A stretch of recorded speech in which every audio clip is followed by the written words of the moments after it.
Okay, we just want to get a bit of an idea really about what to do when you've got wood that's not really ideal. Now I showed the saddle graft, I did about last year and I repeated it again because it's such a useful graft and there's a lot of new people coming along here.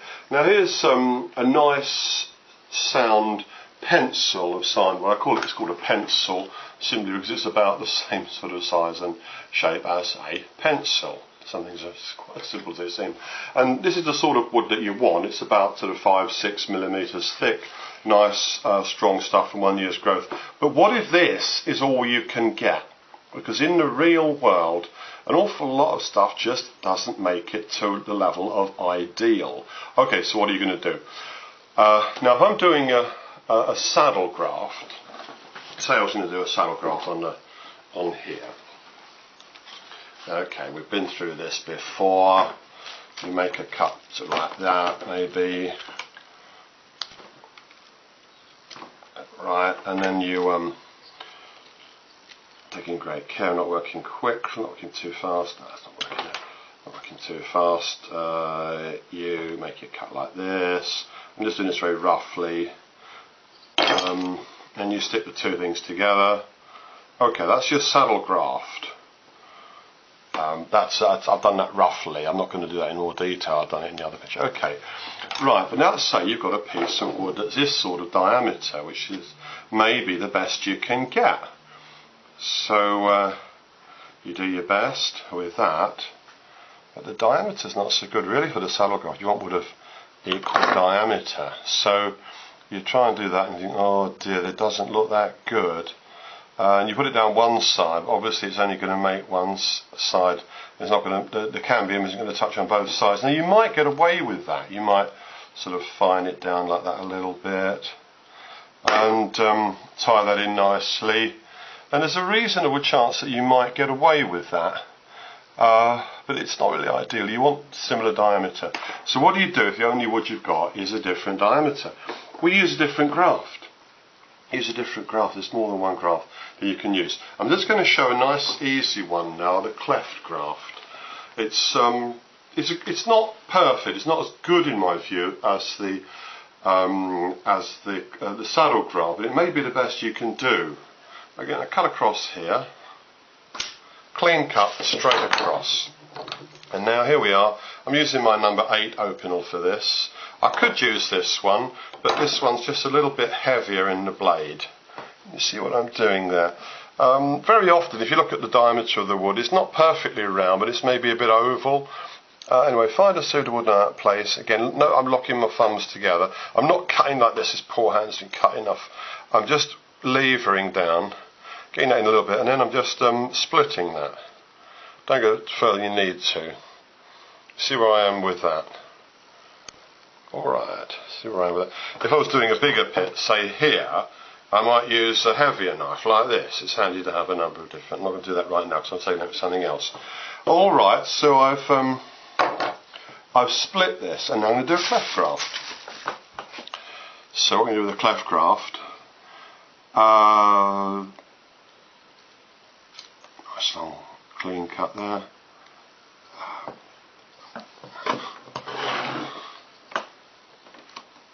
Again, as with any kind of graft, you need to get a nice clean straight edge. I'm not going to perfect that necessarily here. You see what I'm doing now?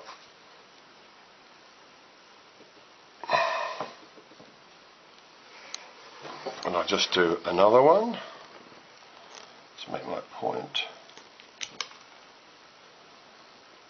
There's sometimes this is the only wood you can get. A lot of people who sort of follow this channel and are interested and trying to know things, I say, hey Stephen, please call me Stephen, not Dr. Hayes. Or Steve, that's what Julia calls me. They said, look, I know an orchard nearby, I've got a friend who has a nice apple tree and I want to save a specimen for it, but the orchard's going to be cut down or I'm moving out of town. I have to act quickly and there's only poor quality wood. Well, take the best you can get. Do you? Well, you can. Alright, I'm just sticking this in here. So I'll make two. Can you just see what I'm doing there? you're going for the best contact that you can get. Now you need to fiddle around with this, because obviously if you stick one in, it may loosen the other one, and then it won't be quite perfect. You see what I'm doing? If you can film that all the way round. Just hand me the camera.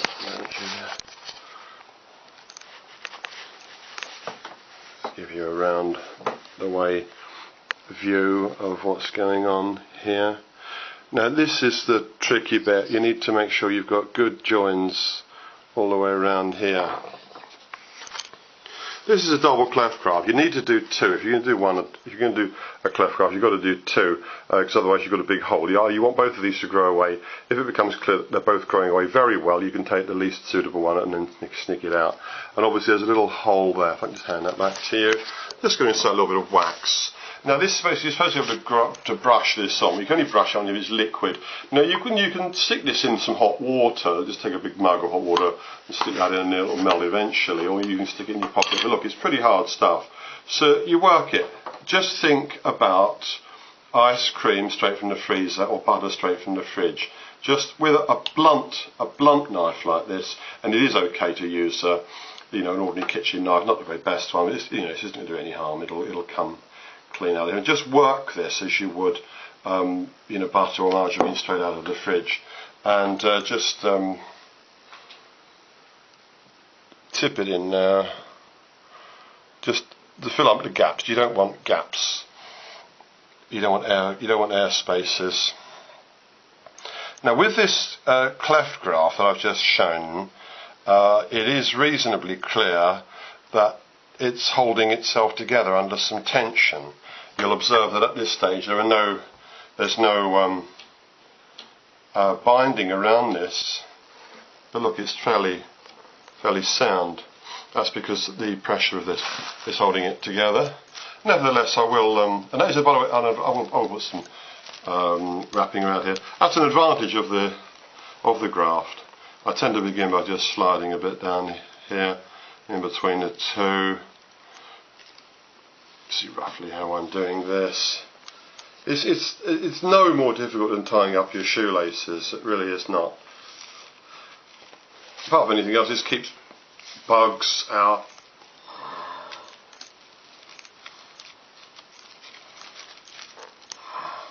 So that's a double cleft graft, and you'll observe that the advantage of using this is that you can do it with wood of a different diameter.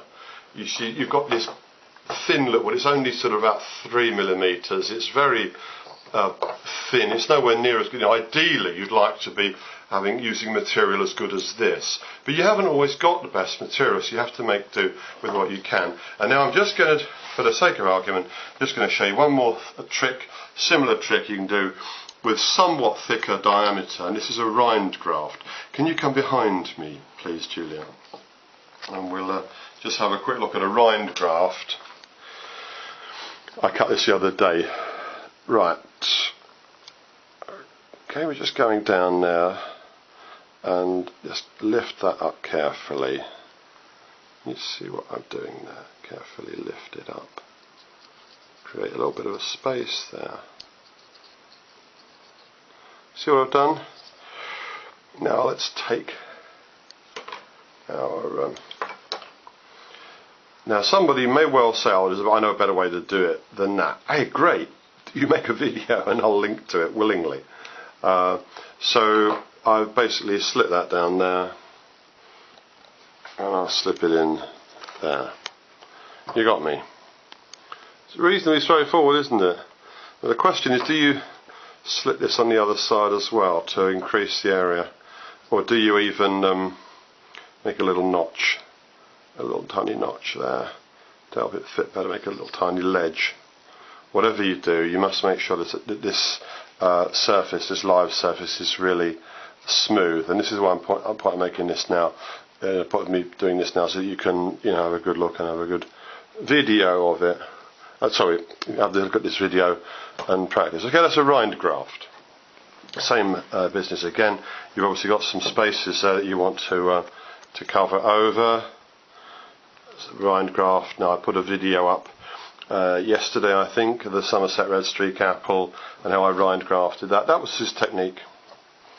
Rind graft, just filling in the gaps there with a bit of wax. If you can't get hold of this wax, I mean, you know, this is £4.64.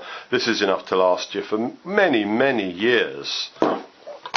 But you could manage with something like Vaseline or putty, something like that. The traditional thing's beeswax. Yeah. Well, then you've got to melt it. You see, this is based on beeswax.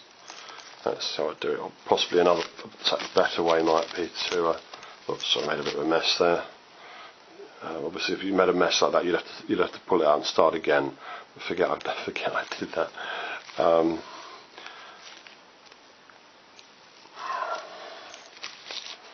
I'm not saying that this is the only way to do it. I'm just putting this up because this is just to show what I do. You know, I have had a reasonable measure of success. If anyone's got any better ways to do it, any criticisms, please post them. Better still, if you've got your own examples, then show us them too. This is YouTube. This is popular amateur video. Okay then, so I demonstrated the obviously this is on a dead bit of wood, right, in the house, just to cut the wind noise out, make it a little easier. I showed the saddle graft the other day. Here we are. There's a cleft graft, and here's a rind graft. You could possibly do the cleft graft another way with a similar diameter.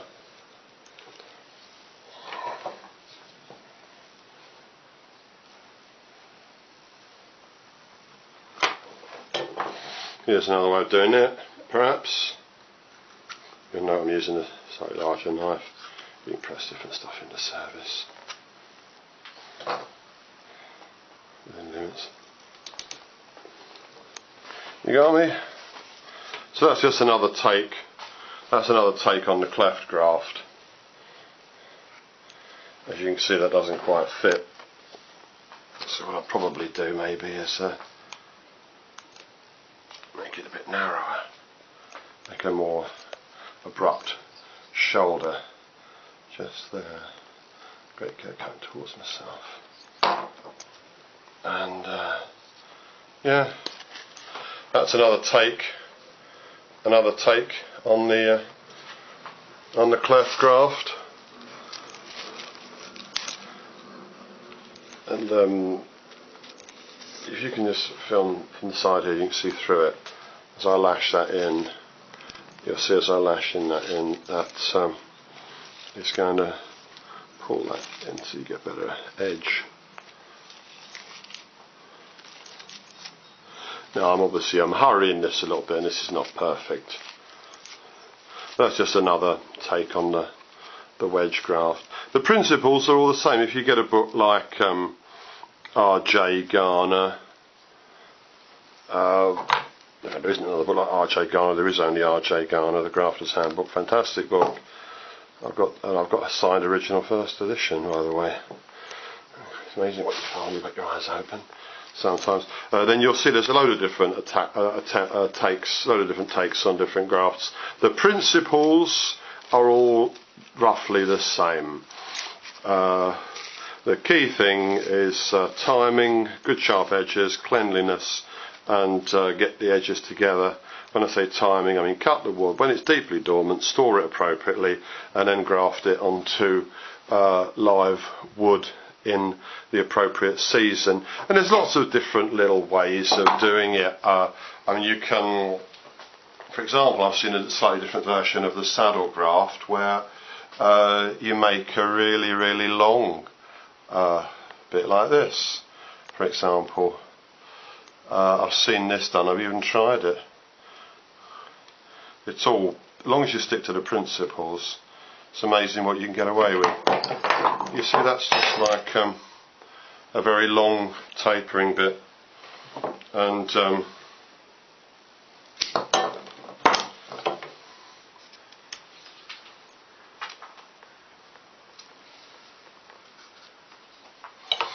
there's another way, just another way of doing the same graft.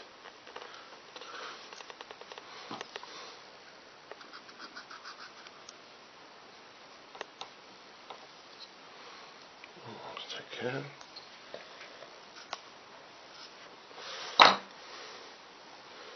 See what I've done there? That is topographically the same as the saddle graft, but by just taking this very long sliver on both sides, I've just married that in differently. You see, there's just a different take on the saddle graft, and that's just another way of doing the same thing, getting around the problem of having a different diameter wood. In R.J. Garner, the Grafter's Handbook, it's still in print. And this is a bit rough and ready. I'm doing this in real time as I go along. I haven't got a script, and Julia's filming for me. And yes, it's all a bit rough and ready. And so anyone wants to say, hey, I know someone else has put a YouTube up which shows this better, then hey, link to it. You'll find me grateful. I'm just going to take a last film around that. You see what I've done? Okay, that bit at the top, that's not quite right. But this is a rough and ready show. That's just a slightly different take on the saddle graft. Okay, all you really need is a sharp knife with a small blade, a steady hand, a bit of grafting wax, and some tape cut from a regular freezer bag. It's not difficult. I learned from books, particularly Raymond Bush, which I read his books a long time before I got hold of R.J. Garner, and the good old Fruit Garden Displayed, which the Royal Horticultural Society, despite me asking them very nicely, have refused to bring back into print. So shame on that. Pick up a copy if you can. But yeah, this isn't grafting. It's not too difficult, and it's a good skill to learn.